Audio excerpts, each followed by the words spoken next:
My dear friends, welcome in new vision chemistry classes. आज की class में पढ़ेंगे रसायन शास्त्र कक्षा 11वीं के अध्याय रासायनिक आबंधन से एक प्रश्न पढ़ेंगे। प्रश्न है, यहाँ पर देखें, उपसहसंयोजी बंध किसे कहते हैं, उदाहरण सहित समझाइए। प्रश्न समझ गए होंगे। इसके पहले मैंने एक वीडियो आपको दिया था, डाला था, वो क्या था, सहसंयोजी बंध किसे कहते हैं, उदाहरण सहित समझाइए। आज का प्रश्न है, उपसहसंयोजी बंध किसे कहते हैं, उदाहरण सहित समझाइए। प्रश्न बहुत इंपॉर्टेंट है, अच्छा है, जरूर सीखिए। देखते हैं इस प्रश्न का डिटेल। इसके पहले जिन लोग मेरे चैनल में नए हों तो चैनल को जरूर सब्सक्राइब कर लीजिए और मेरा सहयोग कीजिए। और देखिए इस प्रश्न का डिटेल, उपसहसंयोजी बंध किसे कहते हैं, उदाहरण सहित समझाइए। ओके, तो देखिए यहाँ पर देखते हैं उपसहसंयोजी बंध किसे कहते हैं। तो देखिए इसका डिटेल देखें, यहाँ पर देख रहे हैं, जब दो परमाणुओं के मध्य, ध्यान देना, जब दो परमाणुओं के मध्य किसी एक परमाणु द्वारा दो इलेक्ट्रॉनों की साझेदारी से जो आकर्षण बल उत्पन्न होता है उसे उपसहसंयोजी बंध कहते हैं। इसे तीर के द्वारा प्रदर्शित करते हैं। किसके द्वारा? तीर के द्वारा प्रदर्शित करते हैं। एक बार फिर से देखना, जब दो परमाणुओं के मध्य किसी एक परमाणु द्वारा दो इलेक्ट्रॉनों की साझेदारी से जो आकर्षण बल उत्पन्न होता है उसे उपसहसंयोजी बंध कहते हैं।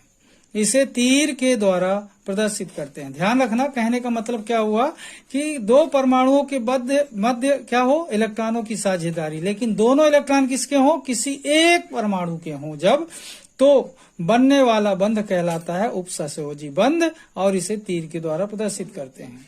मतलब क्या समझ आया कि जब दो परमाणुओं के मध्य किसी एक परमाणु द्वारा दो इलेक्ट्रॉनों की साझेदारी से जो आकर्षण बल उत्पन्न होता है उसे उपसहसंयोजी बंध कहते हैं।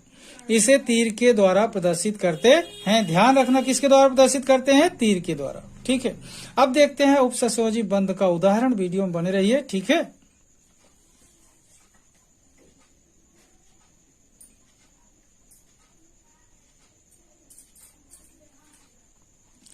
देखिए यहाँ पर देख रहे हैं, एग्जाम्पल देख रहे हैं। फर्स्ट नंबर का एग्जाम्पल है NH3 तथा BF3 के मध्य उपसहसंयोजन।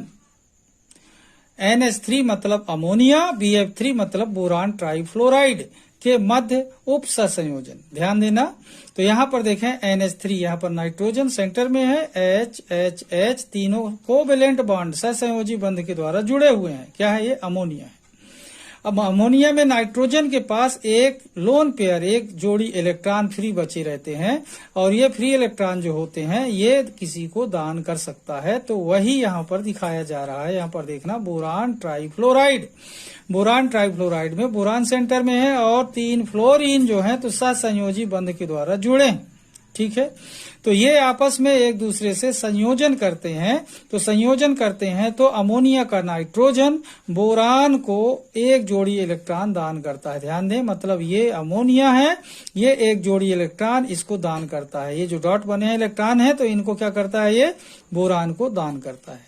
तो यहाँ पर देखो क्या हो गया, ये NH3 तो ऑलरेडी है और BF3 ऑलरेडी है। यहाँ पर देखना, बोरान, ये जो बोरान है और नाइट्रोजन के बीच में एरो वाली एक लाइन बन गई।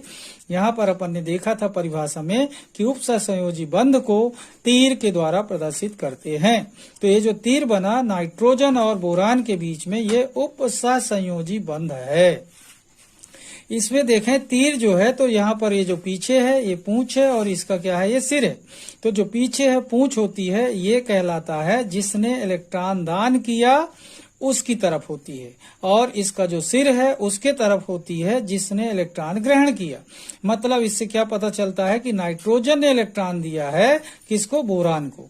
तो इस तरीके से दाता कौन हुआ, नाइट्रोजन, और ग्राही, ग्रहण करने वाला कौन हुआ, बोरान। तो इन दोनों के बीच में क्या हो गया, उपसहसंयोजन। ये दोनों आपस में जुड़े हैं, मतलब इन दोनों इलेक्ट्रॉनों पर नाइट्रोजन का और बोरान दोनों का अधिकार है, लेकिन दोनों इलेक्ट्रॉन हैं किसके, नाइट्रोजन के। इसलिए ये वाला बंध बना है जिसे बोलते हैं उपसहसंयोजी, उपसाझेदारी, उपसाझेदारी। ठीक है, तो ये उपसंयोजन कहलाता है। और इसके द्वारा बना बंध, ये बंध क्या कहलाएगा? उपसंयोजी बंध कहलाता है। ठीक है, ये बंध क्या कहलाएगा? उपसंयोजी बंध कहलाता है। ठीक है, इस तरीके से देखा कि अमोनिया और बोरान ट्राइफ्लोराइड में नाइट्रोजन और बोरान के बीच इलेक्ट्रॉनों की साझेदारी होती है और ये उपसंयोजी बंध बनता है। इस तरीके से अमोनिया और बोरान ट्राइफ्लोराइड के मध्य में एक उपसंयोजी बंध है। अब देखते हैं अगला उदाहरण। अब देखिए अगला उदाहरण देख रहे हैं N2O4 का। N2O4 मतलब nitrogen tetra oxide. Nitrogen tetra oxide में उपसंयोजन। इस तरीके से देखें, नाइट्रोजन को सबसे पहले समझने की कोशिश करते हैं कि नाइट्रोजन 2 हैं और नाइट्रोजन के संयोजी कोष में होते हैं 5 इलेक्ट्रॉन। इसके पास भी 5 इलेक्ट्रॉन संयोजी कोष में, इस नाइट्रोजन के पास भी 5 इलेक्ट्रॉन संयोजी कोष में हैं।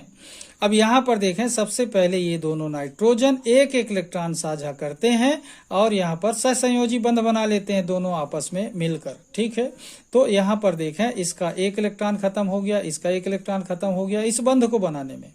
अब देखें, इसके पास बचते हैं एक एक इलेक्ट्रॉन खर्च हुए, अब बचते हैं इसके पास 4 इलेक्ट्रॉन और इसके पास बचते हैं 4 इलेक्ट्रॉन। उसमें से 2 इलेक्ट्रॉनों के द्वारा ये नाइट्रोजन ऑक्सीजन से सहसंयोजी बंध बना लेता है। 2 सहसंयोजी बंध बनाता है। ऑक्सीजन की संयोजकता 2 है, तो ऑक्सीजन 2 बंध के द्वारा जुड़ता है इस नाइट्रोजन से। तो यहाँ पर इस नाइट्रोजन के 2 इलेक्ट्रॉन यहाँ खर्च हो गए, डबल बॉन्ड बना लिया। तो इधर एक खर्च हो गया था, 2 यहाँ खर्च हो गए। तो कितने खर्च हो गए इस नाइट्रोजन के इलेक्ट्रॉन? 3। यहाँ पर 2 और यहाँ पर 1, तो 3 खर्च हो गए। ऐसा ही इस नाइट्रोजन के साथ ये ऑक्सीजन द्विया बंध के द्वारा जुड़ता है। ये दोनों क्या है? सहसंयोजी बंध है। तो 2 आबंध के द्वारा ये ऑक्सीजन जुड़ गया।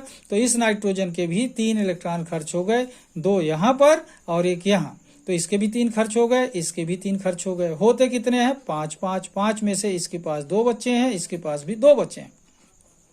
उन 2 इलेक्ट्रॉनों के द्वारा ये नाइट्रोजन इस ऑक्सीजन से उपसंयोजी बंध बना लेता है, देखें, और ये ऑक्सीजन से ये नाइट्रोजन उपसंयोजी बंध बना लेता है। इस तरीके से देखें, दोनों नाइट्रोजन एक एक ऑक्सीजन से उपसंयोजी बंध बनाए हैं और एक ऑक्सीजन से 2 सहसंयोजी बंध बनाए हैं। ऐसा यहाँ भी देखो, एक ऑक्सीजन से उपसंयोजी बंध और एक ऑक्सीजन से 2 सहसंयोजी बंध बनाए हैं। इस तरीके से देखें, नाइट्रोजन टेट्रा ऑक्साइड में जब उपसंयोजन होता है तो सहसंयोजी बंध कितने बन जाते हैं? यहाँ पर देखें 1 2 3 4 5 कितने हो गए सहसंयोजी बंध? 5। और उप सहसंयोजी बंध देखें, एक ये बना हुआ है नाइट्रोजन और ऑक्सीजन के बीच में, दूसरा ये बना है नाइट्रोजन और ऑक्सीजन के बीच में, तो उप सहसंयोजी बंध कितने हो गए? 2।